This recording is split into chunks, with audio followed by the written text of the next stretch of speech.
Ok, bueno, nada más vamos a dar un repaso nada más de lo que vieron, lo que dijeron sus compañeros, rapidito, ¿eh? Estuvo muy bien las clases, muchas gracias. Espero hayan estudiado también, porque lo que acabamos de ver ahorita, pues es lo básico, ¿verdad? Son las bases para que nosotros nos podamos referir a los estudios, sepamos cómo los vamos a solicitar, cómo se llaman, eh, con respecto a lo que los que decíamos en la clase pasada, unos utilizan radiación, otros no. Entonces, eso nos va a ayudar mucho a saber qué estudio debemos a pedir a cada paciente, ¿verdad? Y dependiendo del diagnóstico, ya comentaron los compañeros qué estudios son los que valoran mejor ciertas estructuras.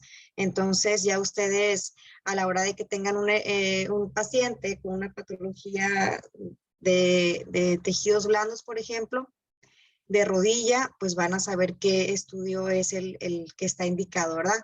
¿Cuál es el ideal? No siempre tenemos el mejor estudio para la patología. Por ejemplo, por así decir, hay estudios en que la resonancia es el estudio de elección o es el mejor, ¿verdad? Que nos va a dar un diagnóstico más certero de lo que estamos viendo o de lo que estamos solicitando, pero no siempre lo vamos a tener a la mano. Entonces, y menos en el servicio de urgencias, pues a lo mejor podemos tener ahí la tomografía un poquito más a nuestro alcance y la placa simple, ¿verdad? La resonancia magnética es un poquito más difícil, sí pueden llegar a pedir estudios de resonancia magnética, sobre todo en pacientes con stroke, sí se puede, pero no en todos los hospitales pues los van a tener disponibles. Entonces, en el servicio social, en el internado, lo que ustedes van a tener ahí más a la mano, pues va a ser la placa simple. Entonces, es importante que sepamos ver las imágenes de la placa simple, ver qué le vamos a pedir, cómo se lo vamos a pedir y qué es lo que vamos a valorar en cada radiografía que vayamos a pedir, ¿verdad? Entonces, nada más como forma de repaso y para que les quede bien claro cómo se forman las imágenes, por ejemplo, de placa simple, eso lo vimos en la clase pasada, en la radiografía convencional o la placa simple, pues se usa radiación ionizante, ¿sí? Y de las propiedades que vimos de la radiación ionizante, ¿se acuerdan que les dije que una de las propiedades principales era la propiedad de penetración? Entonces, nosotros, imagínense, tienen el haz de rayos X, el haz de rayos X va a atravesar el cuerpo, y las imágenes van a quedar como, por así decirlo, fotografiadas en la película que va a estar atrás del paciente, ¿verdad? Entonces, las imágenes que vamos a recibir en la película van a depender de la penetración o de la absorción que tengan esos rayos X en el cuerpo. No sé si me entiendan. Por ejemplo, aquí dice, el aire dice aire, la menor absorción, o sea, el aire no absorbe nada de rayos X, ¿verdad? Eso es obvio. Damos ¿cómo les puedo decir? Um, Aventamos el haz de rayos X o damos bueno, los rayos X y el paciente, en el caso del aire o en el caso de los pulmones, los rayos X van a atravesar completamente, no se va a absorber nada. O sea, el aire no absorbe los rayos X, por así decirlo, se pasan directamente. La grasa absorbe un poquito más de radiación, ¿sí? El agua es la que absorbe la mayor absorción, el calcio absorbe bastante y el metal, pues no se diga, ¿verdad? Absorbe todos los rayos X, o sea, no pasa los rayos X. Entonces, nosotros vamos a ver la fotografía o la placa simple en negativo, ¿sí? Pasan los rayos X por aire, entonces nosotros vamos a ver nuestra placa negra. Si pasa por el metal, no, más bien no pasa, los rayos X no van a pasar por el metal y no van a pasar por el calcio, entonces vamos a ver nuestra placa blanca. No sé si me entiendan hasta aquí.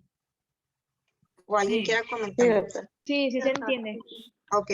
Eso es nada más para que les quede bien claro. Casi lo que es en rayos X, en radiografías, en tomografía, y algo parecido sucede en la ecografía, así es como lo vamos a ver. Si el haz de rayos X atraviesa toda la materia, todo lo que estamos radiando, entonces lo vamos a ver negro. Sí, porque estamos viendo la placa completamente negra, oscura. Si no atraviesa nada, o sea, si el hueso, por ejemplo, absorbe todo el haz de rayos X, absorbe todos los rayos, entonces no va a pasar nada a la placa y lo vamos a ver en blanco. Nada más para que les quede bien claro eso. Y eso nosotros lo vamos a referir en la placa como radio opaco cuando lo vemos muy blanco y radio lúcido cuando lo vemos muy negro. También lo podemos decir como con mayor atenuación, con menor atenuación, con mediana atenuación o así como les digo, radio opaco, radio lúcido. Radio denso, también he escuchado que lo comentan así, radio denso, está bien dicho también. Bueno, ya vimos lo de los estudios contrastados. El medio de contraste, pues ya saben, es cualquier sustancia que se usa para mejorar la visibilidad de las estructuras o fluidos dentro del cuerpo. Entonces, usamos medios de contraste para poder nosotros visualizar algunas estructuras.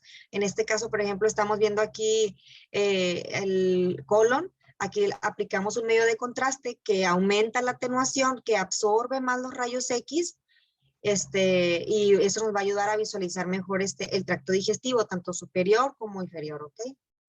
En la tomografía sucede lo mismo, usamos radiación ionizante. Aquí hay un ejemplo, miren. Este es el equipo, este es el equipo que va a emitir los rayos X. Es el tubo que va a emitir los rayos X. Este tubo va a girar alrededor del gantry. El gantry es esto. Adentro del gantry, que es la cascara, así le decimos, adentro del gantry está el tubo de rayos X y tenemos unos detectores. La mayoría de los tomógrafos son multidetectores, los que estamos usando aquí son multidetectores, o sea, hay múltiples detectores, muchos detectores. Entonces, esto lo que va a hacer es que vamos a pasar al paciente, lo vamos a acostar en esta mesa, la mesa va a entrar hacia el gantry, perdón, el gantry va a empezar a girar, va a girar, junto con el haz de rayos X, con el equipo de rayos X y con los detectores, va a girar por todo el cuerpo del paciente. Y esto nos va a emitir a nosotros, o nos va a dar imágenes como en rebanadas de jamón, por así decirlo.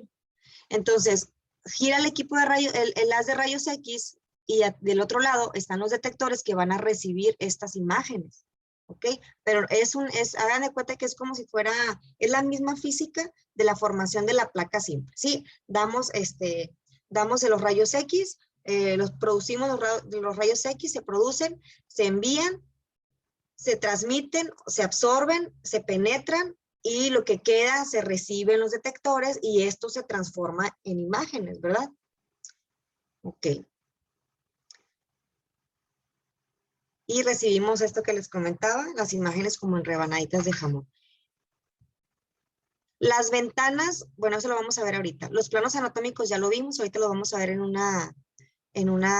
estudio de tomografía. Y en el ultrasonido, básicamente es parecido. En el ultrasonido no vamos a usar radiación ionizante, como bien dijo el compañero, pero sí necesitamos, por esto mismo necesitamos un medio de propagación. El medio que utilizamos nosotros es el gel conductor. ¿Y cómo se producen estas imágenes? Se hacen mediante efectos piezoeléctricos. Esto es bien importante que lo lean, por favor, porque no lo comentaron. Cómo se producen las ondas de ultrasonido mediante el efecto piezoeléctrico, cómo se forman. Es súper básico y no está nada difícil. En el ultrasonido utilizamos tres transductores diferentes. Usamos un transductor lineal, un transductor convexo y sectorial. También usamos endocavitarios, o sea, tenemos varios tipos de transductores dependiendo lo que vamos a visualizar. Y esto depende mucho de la frecuencia. La frecuencia nos va a dar la penetración que queremos que nosotros obtener, depende de la estructura que vayamos a estudiar. Por ejemplo, un transductor lineal es de alta frecuencia, nos va a dar muy buena resolución, pero no va a tener muy buena penetración. Entonces, eso es lo que nos va a indicar o para lo que nos va a servir el transductor lineal es pues para ultrasonidos que sean más superficiales, como por ejemplo en estructuras que estén más superficiales, como la tiroides, la mama, los testículos. En ese caso utilizaríamos transductores de alta frecuencia, donde la distancia que va a recorrer los haces de sonido o las ondas de sonido, perdón, van a ser de 1 a 3 centímetros. En los transductores convexos son los que utilizamos más para ver, para hacer ultrasonidos de abdomen, por ejemplo, donde requerimos la mayor penetración. Aquí utilizamos sondas de 4 a 6 MHz de frecuencia, pero nos va a permitir avanzar o valorar distancias o profundidades de hasta 12 centímetros. El equipo de ultrasonido tiene, pues tiene muchos botones, tiene, ¿cómo les puedo decir? Ahí nosotros podemos moverle para dar la frecuencia, porque la mayoría de los transductores son multifrecuencia, o sea, podemos tener frecuencias bajas y altas y nosotros podemos modificarlo, depende de la estructura que queramos ver. Si estamos viendo una estructura que está muy profunda, entonces disminuimos la frecuencia y eso hace que se aumente la profundidad y veamos mejor, por ejemplo, el riñón, o en pacientes que son muy gorditos, tenemos que forzosamente disminuir la frecuencia para poderle dar más profundidad, si no, vamos a tener imágenes de muy mala calidad. Entonces, no se les olvide, hay muchos tipos de transductores, hay diferentes tipos de transductores. Los que más utilizamos son el lineal, que lo usamos para estructuras superficiales, son los de mayor frecuencia. También usamos mucho el convexo, que es el que usamos para los pacientes gorditos o para valorar abdomen. Y también usamos los transductores endocavitarios, que son los que usamos pues para hacer ultrasonidos vaginales o transrectales. Ya no se usan mucho los ultrasonidos transrectales, pero sí los llegan a pedir. Entonces es para lo que más lo piden. Permítanme un poquito.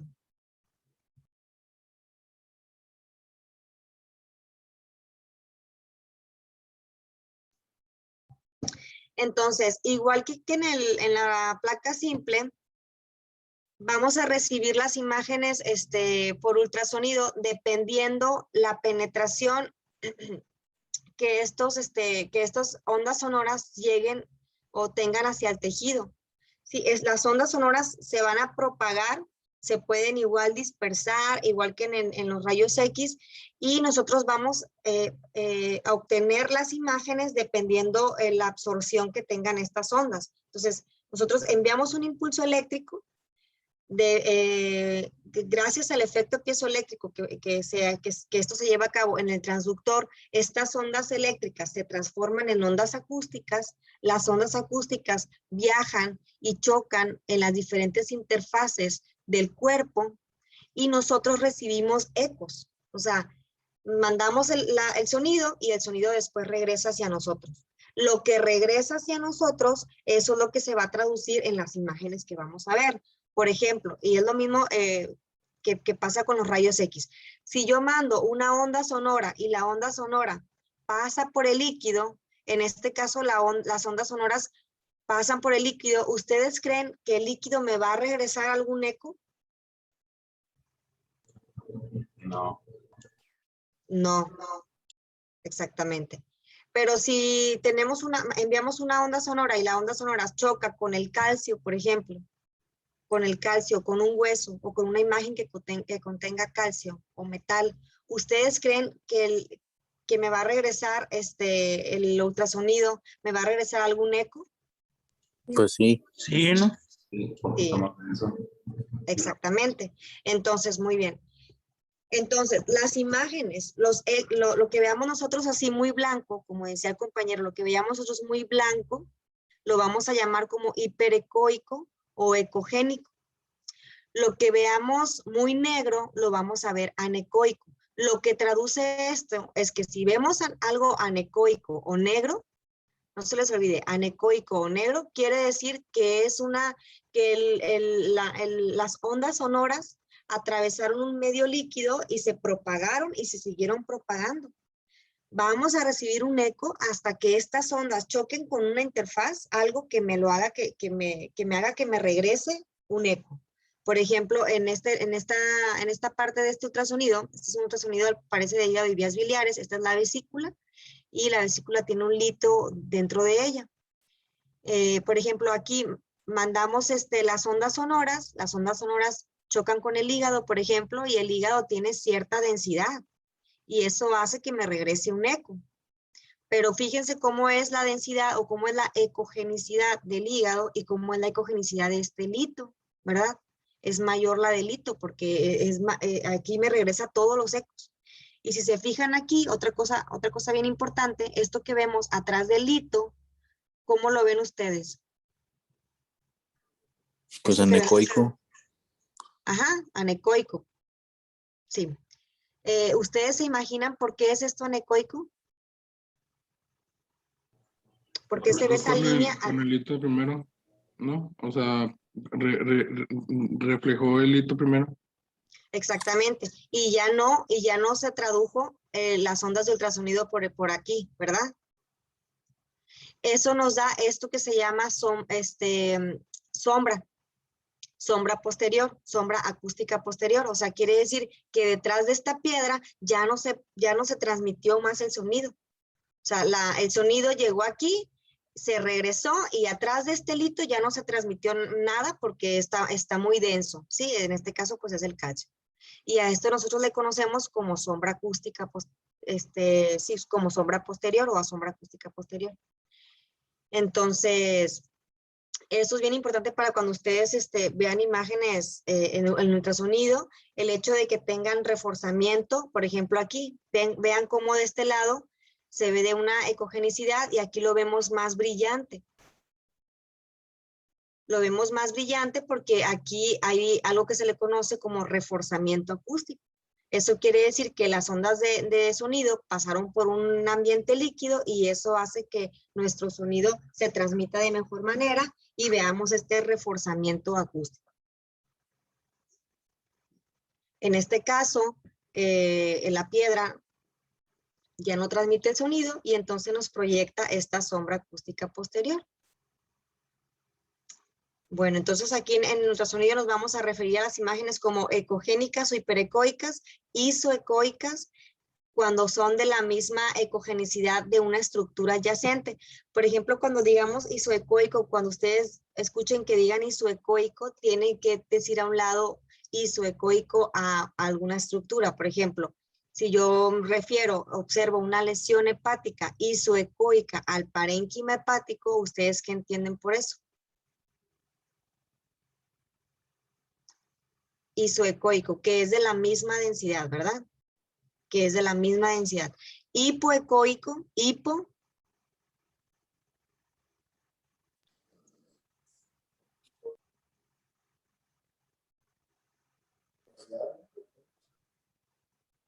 Voy a sacar la lista, ¿eh?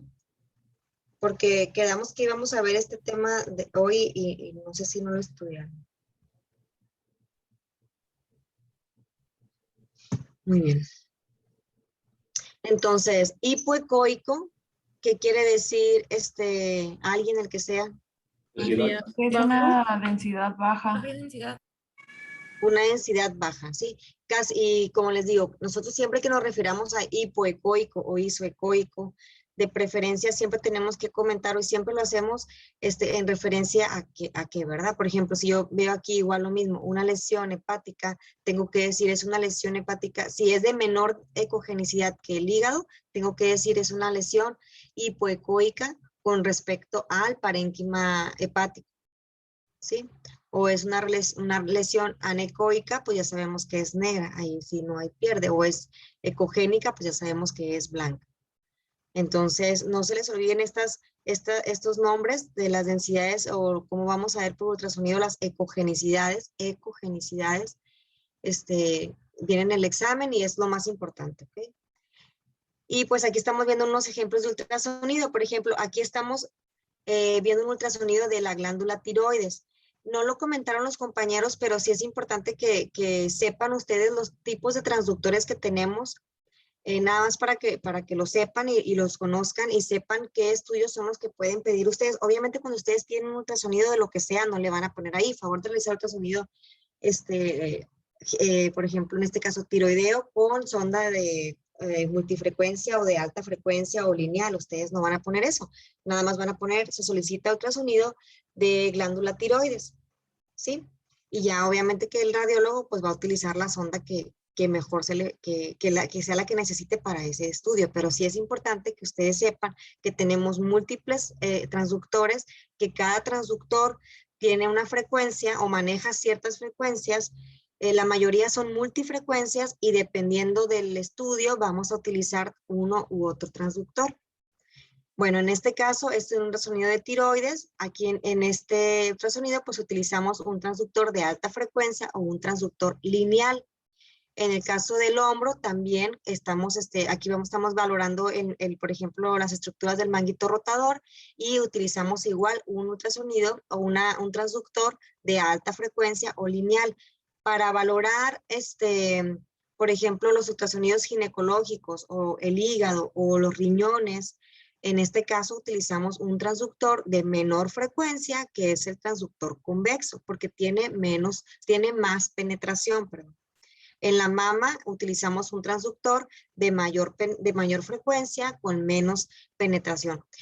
¿Por qué? Ustedes dirán, ¿por qué tenemos que, si los transductores son multifrecuencia, ¿por qué tenemos que tener un transductor para mama, para lineal, un convexo para el abdomen? Porque varía mucho la resolución. O sea, si nosotros tenemos un transductor con alta frecuencia, la resolución va a ser mejor y vamos a visualizar las estructuras de una manera más detallada. Entonces, siempre que podemos nosotros los radiólogos usamos transductores de la frecuencia que necesitamos.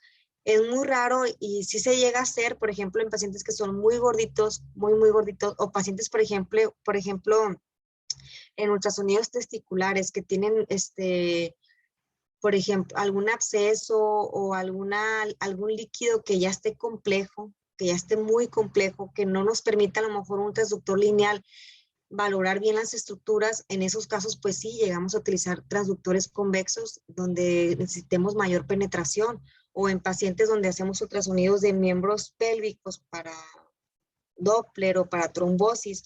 A veces está tan edematizada la extremidad, tan edematizada que con un transductor lineal de alta frecuencia no nos da la penetración que necesitamos porque está muy edematizado la estructura que vamos a valorar. En ese caso, cambiamos a un transductor convexo y pues lo que vamos a sacrificar ahí es la resolución, ¿verdad? Vamos a ver imágenes con menor resolución. Entonces, tratamos siempre de usar el transductor que se requiere.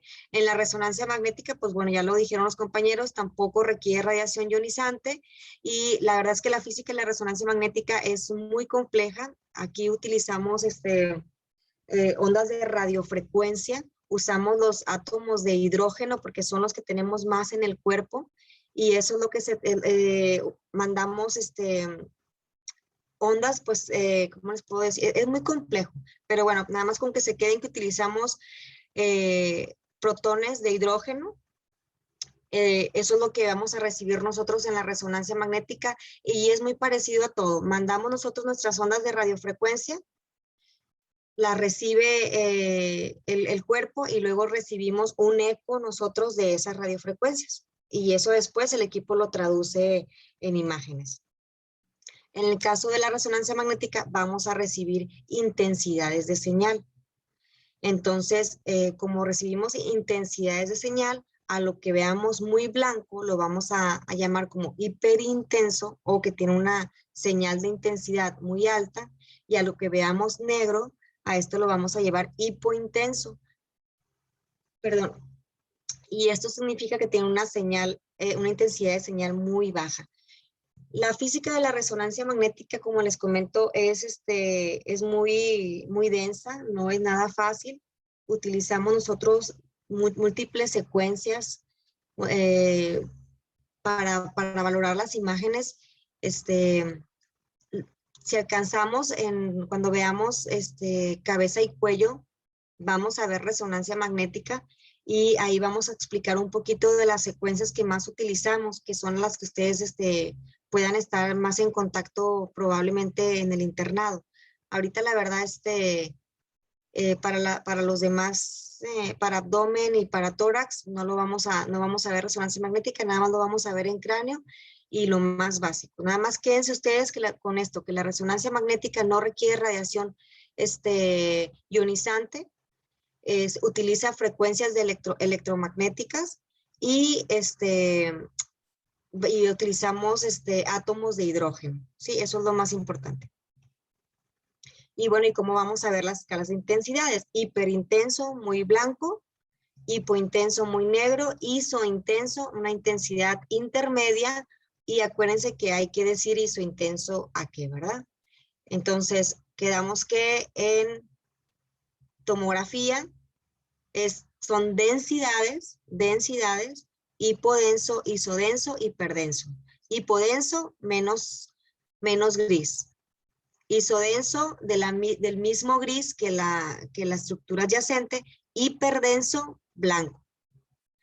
En el ultrasonido usamos ecogenicidades, hiperecoico o muy ecogénico, blanco, anecoico, negro, hipoecoico de una baja ecogenicidad, isoecoico de una misma ecogenicidad. ¿Ok? Y en la placa simple lo podemos decir así también, hipodenso, radiopaco o hiperdenso o radiopaco o con mayor densidad o con menor densidad. ¿Alguna duda hasta aquí, chicos? No. No, doctora. No, doctora.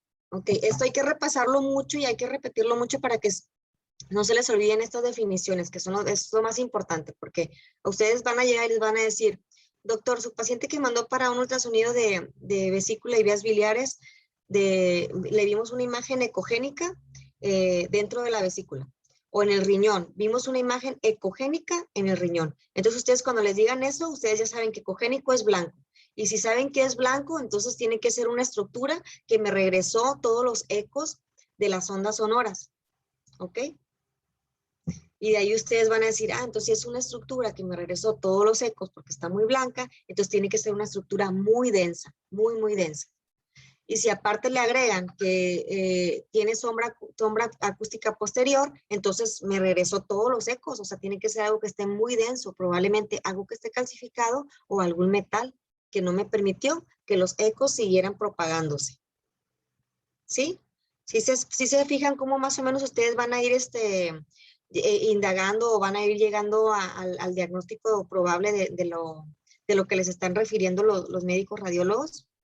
Sí. Bueno. Ok, entonces, no vienen lo de los planos anatómicos. Eso es bien importante porque los planos anatómicos, eso lo vieron ustedes cuando vieron anatomía en primer año, creo que es cuando vemos anatomía. Porque es lo que nos va a ayudar a ubicar pues cualquier parte del cuerpo, cualquier estructura del cuerpo y lesiones sobre todo. Nosotros utilizamos los planos para poder visualizar nosotros las diferentes estructuras, para poder localizar lesiones y también para poder valorar las imágenes. Les voy a poner este ejemplo. Esta es una tomografía axial computarizada de abdomen y pelvis. Normalmente nosotros las imágenes las recibimos en cortes axiales. Entonces, ya lo dijo ahorita el compañero, el plano axial, ¿en qué nos va a dividir al paciente? Superior e inferior. En superior e inferior, exactamente. Muy bien. ¿Cuál es tu nombre? Fernanda Castellanos. Muy bien. Entonces, el plano axial nos va a dividir el paciente en rebanadas. Hagan de cuenta que estamos viendo nosotros al paciente. Si empezamos de la cabeza, o sea, de superior, lo estamos viendo de la cabeza hacia los pies, recostado, ¿verdad? Entonces, si nos vamos de arriba hacia abajo, pues vamos a ver entonces la zona superior o craneal y nos vamos a ir hacia abajo y vamos hacia caudal. Entonces, esto es lo que visualizamos nosotros en una tomografía en un corte axial, ¿sí? Hacia arriba vemos lo superior, hacia abajo vemos lo inferior, de este lado vemos lo anterior, de este lado vemos lo posterior. De hecho, miren, este es un programa que usamos nosotros, se llama Radiant, lo voy a abrir para que puedan verlo todo y se los voy a pasar para que lo descarguen. Si lo descargan, yo les puedo pasar estudios ya que empecemos a ver patologías y les va a ayudar mucho para practicar. Miren, aquí en el Radiant nos menciona, nos pone una A lo que es anterior, una P a lo que es posterior, derecha e izquierda, ¿ok? Entonces, estamos viendo al paciente de la cabeza hacia los pies. Entonces, todo lo que veamos de este lado va a ser derecho y de este lado va a ser izquierdo. No se les olvide, ¿eh? Porque a veces al principio nos confundimos mucho porque pues pensamos que estamos, bueno, más bien lo estamos viendo desde los pies hacia arriba. Entonces, esto es derecho, esto es izquierdo, esto es anterior y esto es posterior. Al paciente lo colocamos en el gantry, lo metemos casi siempre en decúbito supino, pero el gantry o el equipo de tomografía tiene igual múltiples opciones. O sea, si el paciente no puede entrar en decúbito supino, pues lo pongo en decúbito prono. Y yo después puedo movilizar las imágenes o las puedo rotar para yo verlas como siempre las veo. ¿Ok? Y puedo meter al paciente con la cabeza primero, con los pies primero, como sea. ¿Por qué? Porque el equipo, el tomógrafo, acuérdense que me da rebanadas. Y yo con esas rebanadas de imágenes que me da, yo puedo hacer las reconstrucciones que yo quiera. ¿Sí me explico? Y puedo formar la imagen que yo necesite. Por ejemplo, en este caso, esto es lo que recibe el equipo. El equipo hace cortes axiales o cortes en rebanadas de jamón, ¿sí? Entonces, de arriba hacia abajo. Pero si yo necesito, y lo necesito porque tengo que valorar todas las estructuras en todos los planos, yo quiero pasarme a una vista coronal para poder ver al paciente. Bueno, en este caso no les voy a decir, les voy a preguntar.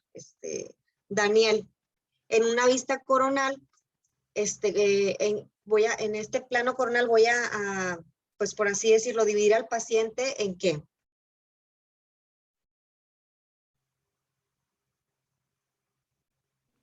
En un plano coronal.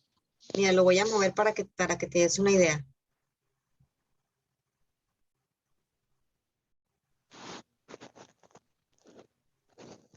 ¿No? Ok. El plano José coronal. Pablo. Ajá, el plano coronal. ¿Qué plano es? Que estamos viendo ahorita. Ese es el que se divide en el coronal, el frontal, Ajá, el el coronal es un anterior y frontal, posterior. en anterior y posterior, ¿ok?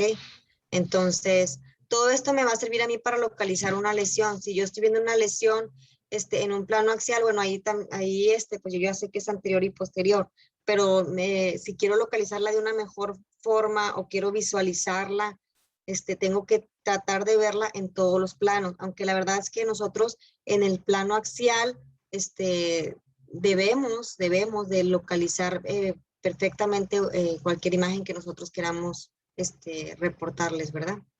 Entonces, el plano coronal nos divide al paciente en anterior y posterior, ¿ok? Esto es una vista anterior. Todavía no se cargan todas las imágenes, por eso no vemos todo hasta anterior. Entonces, de aquí, de anterior, le damos, y nos vamos a ir a posterior. Esta es una vista coronal. Entonces, por eso es importante que ustedes se sepan los planos. Porque si ustedes les ponen una imagen en coronal, ustedes deben de saber qué es lo que están viendo cuando recorremos la imagen. De anterior, bien, el estómago está muy grande ahí, hasta posterior. ¿Sí? Y por último, este plano, Irene, ¿qué plano es? Es sagital y es el que divide de en derecho e izquierdo al cuerpo. Ujú. Muy bien. Entonces, casi siempre nosotros les grabamos las imágenes de izquierda a derecha, pero ustedes se pueden dar una idea de qué lado estamos viendo con respecto a qué.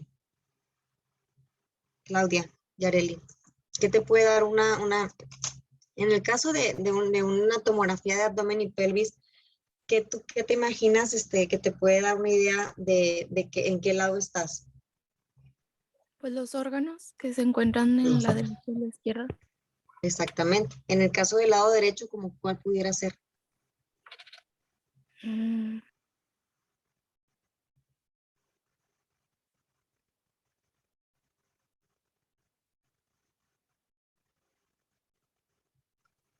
hígado, doctora? El hígado, muy bien. Entonces, si yo les pongo esta imagen, ¿qué riñón estamos viendo? Este es el riñón, ¿eh? Miren, este es el riñón. ¿Qué riñón estamos viendo? El izquierdo. Este es el hígado, ¿verdad? Sí. Derecho. Ajá, el riñón derecho. Y si nos vamos de este lado, estamos viendo el estómago, por ejemplo, y el vaso. ¿Qué riñón es este? Izquierdo. El Izquierdo. lado izquierdo. Entonces, estamos viendo el lado izquierdo. De todas formas, no hay que confiarnos, hay que revisar en todos los planos porque pues ya sabemos que podemos encontrar muchas variantes anatómicas, ¿ok? Entonces siempre revisamos todos los planos, pero este plano sagital, por ejemplo, a mí me sirve mucho si yo tengo una piedra en el riñón o si tengo un tumor o lo que sea, un quiste. El plano sagital me sirve bastante para